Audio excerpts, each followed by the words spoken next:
Bonjour à tous, et je remercie les organisateurs pour cette superbe journée avec ces magnifiques topos. Je vais vous présenter donc les nouvelles recommandations sur l'antibioprophylaxie avec vraiment un focus sur le tableau de neurochirurgie.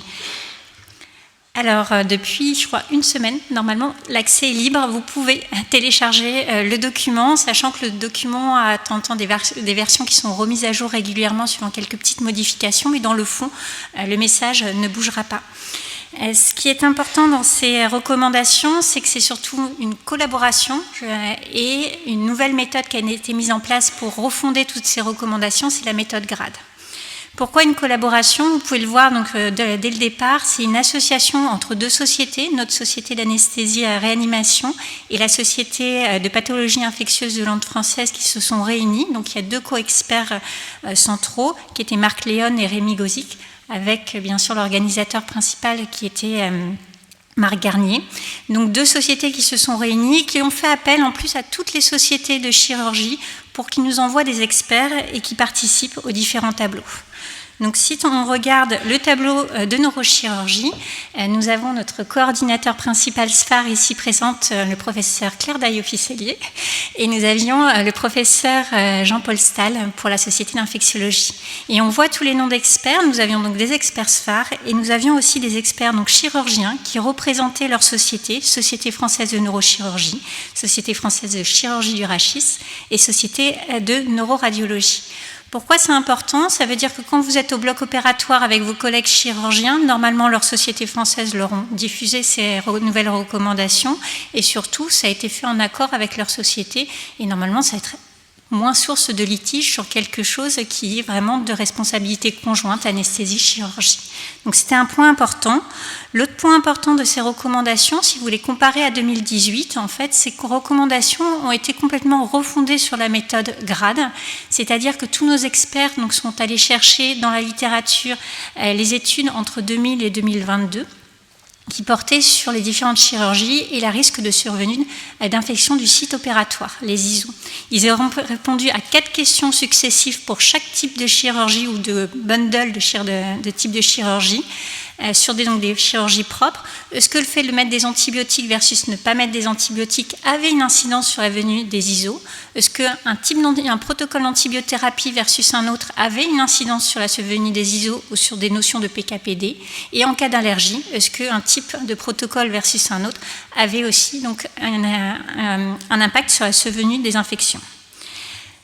Grâce à toutes ces littératures qu'ils ont récupérées, qu'ils ont analysées, ils ont pu définir si oui, il y avait une recommandation forte, quand la qualité méthodologique des études était là, quand il y avait un effet précis important, quand le niveau de preuve était élevé, et quand il n'y avait pas de problème de tolérance des antibiotiques, en fait, ils ont pu définir que c'était une recommandation forte avec un grade 1. Si ce n'était pas le cas, on passait plutôt sur du grade 2, recommandation faible. Et comme vous vous en doutez, on est sur des recommandations d'antibioprophylaxie. C'était difficile de mettre un type de chirurgie et une case vide en regard. Donc s'il n'y avait aucune littérature possible, ou très peu de littérature, juste des cas témoins ou autres, en fait, nos experts se sont quand même positionnés pour proposer aux praticiens une conduite à tenir en faisant un avis d'expert. Ça laisse la possibilité aux différents instituts, en fonction du clin, de la flore locale, d'adapter justement ces recommandations en cas d'avis d'experts, ce qui n'était pas finalement mis en valeur dans les anciennes recommandations et ce que là on va pouvoir voir. Sur les recommandations générales, je vais passer rapidement, mais je vous les présente quand même parce que ça a un impact sur votre pratique au quotidien. Les experts ont redéfini finalement lorsqu'il fallait injecter votre antibioprophylaxie. Maintenant, c'est entre 60 minutes avant l'incision et juste avant l'incision. Donc le délai a changé. C'est sur des notions de pharmacologie que vous allez voir, il y a tout un argumentaire. Il y a aussi beaucoup de méta-analyses qui se sont intéressées au sujet. En tout cas, ce qui est sûr, c'est que faire l'injection après l'incision était à risque de survenue de plus d'ISO en post-opératoire. Concernant l'avancomycine, l'injection, le début de votre seringue devra débuter entre 60 minutes et 30 minutes avant l'incision chirurgicale pour une durée d'1 heure. Concernant les réinjections, vous verrez, ils ont vraiment bien redéfini les timings de réinjection, donc une demi-dose toutes les 2 demi-vies. Donc ça, c'est bien mis, ils ont mis pour chaque antibiotique, c'est clairement explicité. Et enfin, il n'y a pas d'indication à prolonger les antibioprophylaxies en post-opératoire, sauf sur cas spécifiques clairement mentionnés dans les tableaux. Donc il n'y a vraiment plus d'indication à poursuivre l'antibioprophylaxie. Le patient obèse, ça a été une grande question, on en a de plus en plus. C'est clairement associé à plus de risques d'infection post-opératoire. Typiquement dans la chirurgie du rachis, c'est quelque chose qui a clairement été démontré. La question qui revenait souvent, c'est est-ce qu'il faut doubler la dose de céphalosporine? En fait, la céphalosporine est hydrophile, donc finalement, son volume de distribution ne va pas être clairement corrélé finalement à l'augmentation de la masse grasse de nos patients. Donc à l'heure actuelle, ce qu'ils nous mettent, c'est qu'il n'y a plus besoin de doubler la dose. On reste sur 2 grammes de céphalosporine chez les patients tant qu'on reste sur un BMI inférieur à 50. Lorsque vous êtes sur un BMI supérieur à 50, le volume de distribution devient un peu difficile à évaluer. La clindamycine, elle est lipophile et elle va s'adapter en fonction du BMI de vos patients.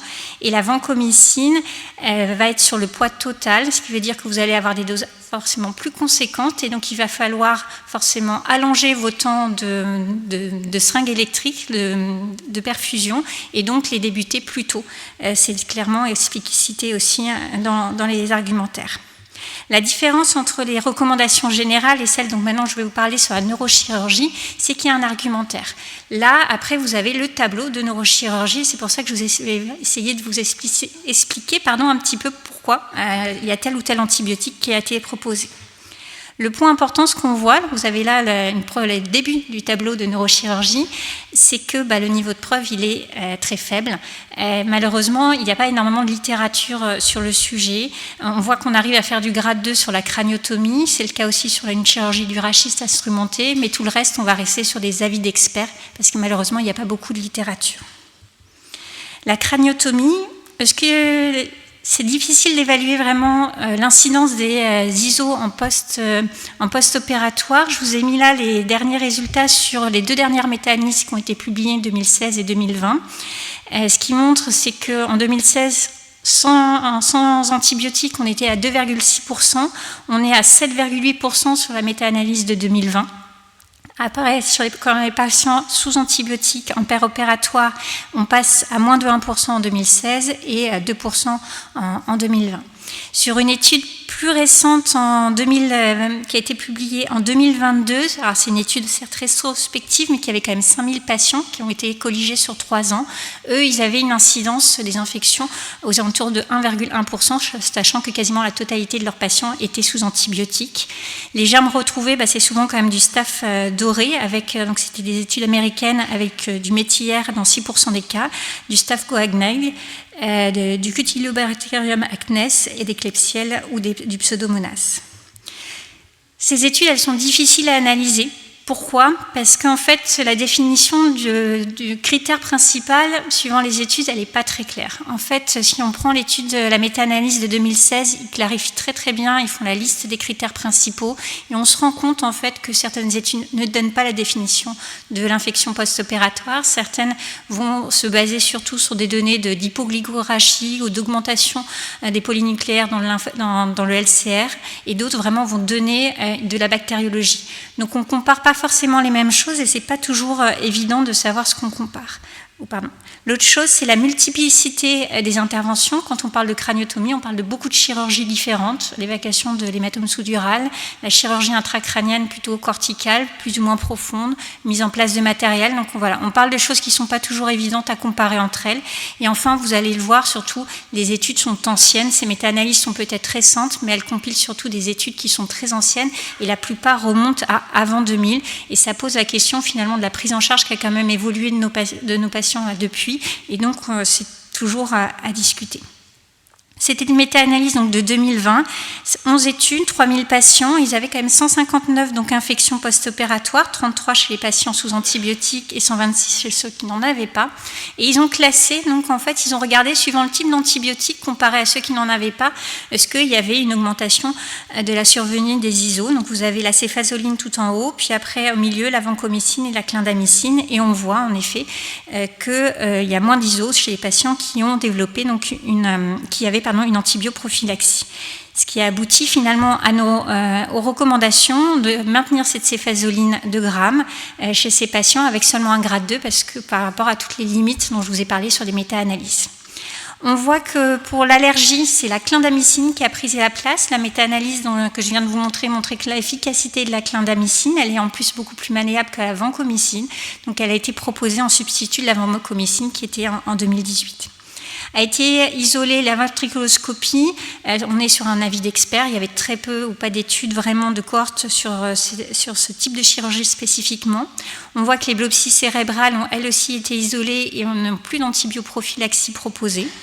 Et enfin, sur tout ce qui est chirurgie par voie transphénoïdale ou translabyrinthique, la céfazoline est maintenue. La question qui se posait, c'est est-ce qu'il y a plus de risques? Souvent, dans l'idée, on se dit on passe par le nez, peut-être qu'il y a plus de risques d'infection.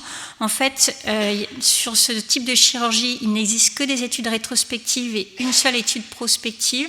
Chaque fois, il n'y a pas de comparaison antibio versus pas antibiotique. C'est vraiment des études plutôt de cohorte pour voir l'incidence des ISO. Et ce qu'on voit donc, dans cette étude, par exemple, de 2017, mais qui regroupe, c'est celle qui regroupait le plus de patients, mais malheureusement sur 18 ans. Donc ça pose aussi la question du changement des protocoles. En tout cas, eux, ils avaient moins d'1% d'infections post-opératoires et lorsqu'ils comparent à la littérature, on était plutôt à 2% des infections neuroméningées en post-opératoire. Donc on reste sur des incidences qui sont quand même proches de la craniotomie, qui justifient totalement donc l'antibioprophylaxie. Il n'y a pas plus d'infections. Les germes retrouvés sont souvent des bacilles gram négatifs, mais aussi du Staphylococcus epidermidis, du streptocoque. Sur les dérivations ventriculaires, je pense que ça va être discuté peut-être sur les topos qui vont suivre, donc je vais passer rapidement. En tout cas, il n'y a pas beaucoup de littérature depuis les années 2000. Il y a cette étude de 2008 qui est une étude rétrospective et qui s'est intéressée aux facteurs de risque de développer une infection de DVE. En fait, ils avaient 200 patients, c'est une étude rétrospective.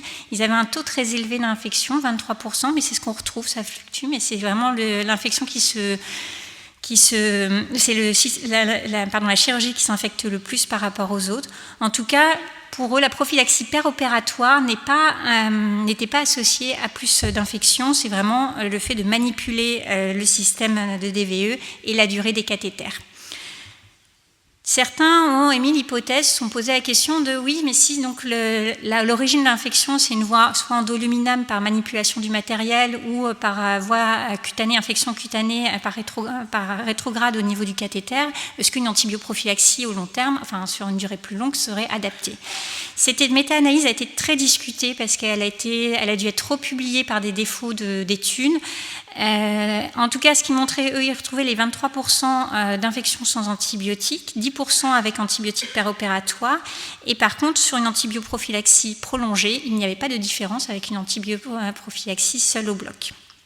Ils se sont intéressés par contre aux cathéters imprégnés, et là, il semble y avoir des résultats intéressants. Par contre, là, on sort des recommandations sur l'antibioprophylaxie au bloc, mais voilà, peut-être que ça sera discuté un peu cet après-midi.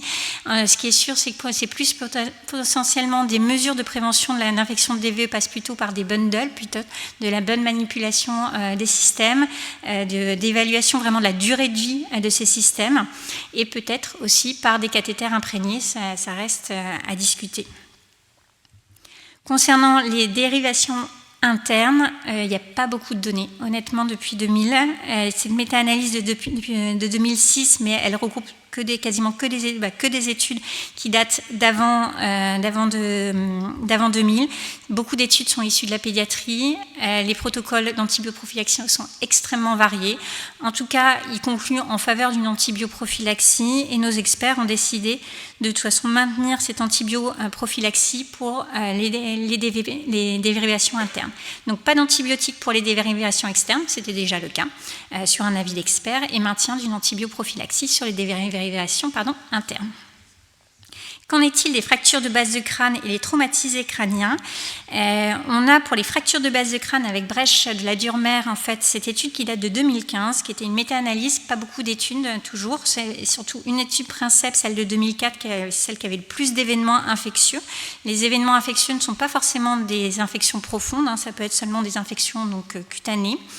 Cette étude n'était pas en faveur d'une antibioprophylaxie, pas de différence entre les deux groupes.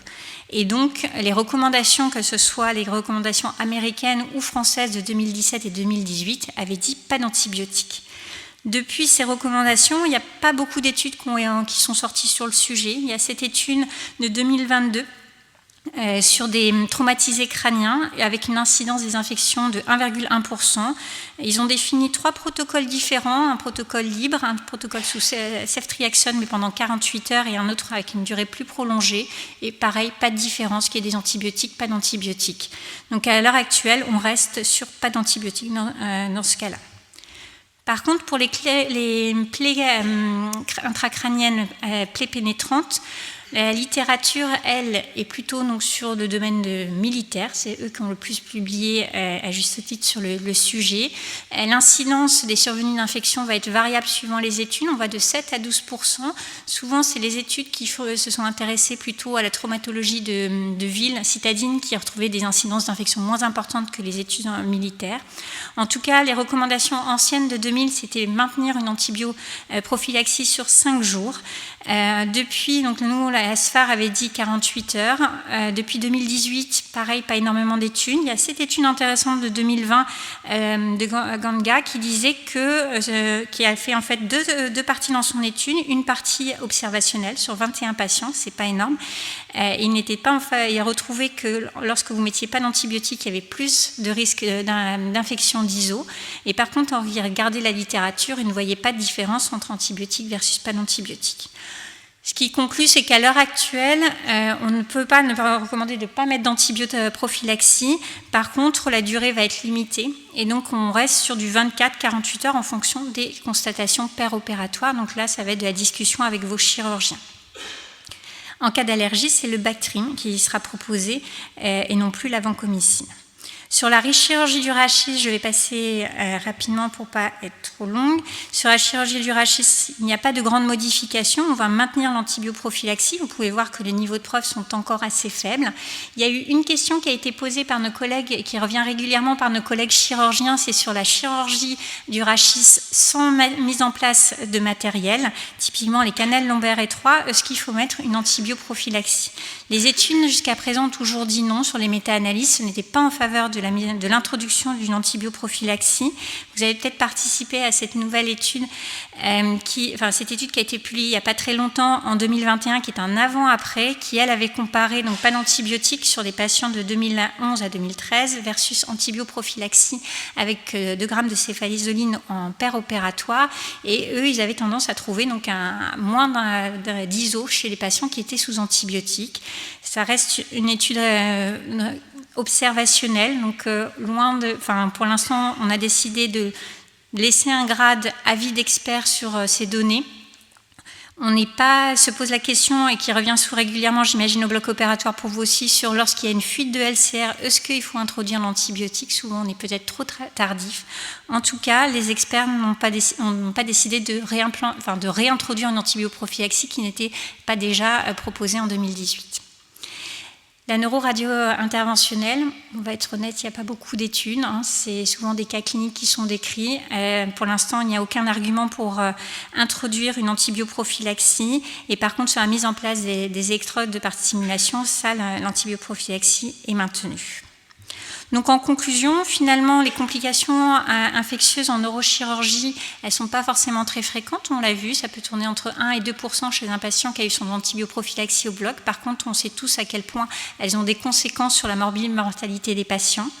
Dans nos recommandations, on est surtout sur des avis d'experts, ce qui montre qu'il peut y avoir débat et adaptation en fonction des différentes structures où vous travaillez. En tout cas, c'est la céphalosporine qui reste notre antibiotique pour l'antibioprophylaxie, avec maintenant plutôt, en cas d'allergie, l'inclindamycine plutôt que la vancomycine, pour un spectre qui va être totalement efficace sur nos types de bactéries, en tout cas les bactéries incriminées dans les ISO, et surtout une maniabilité qui est plus simple au bloc opératoire. Je vous remercie.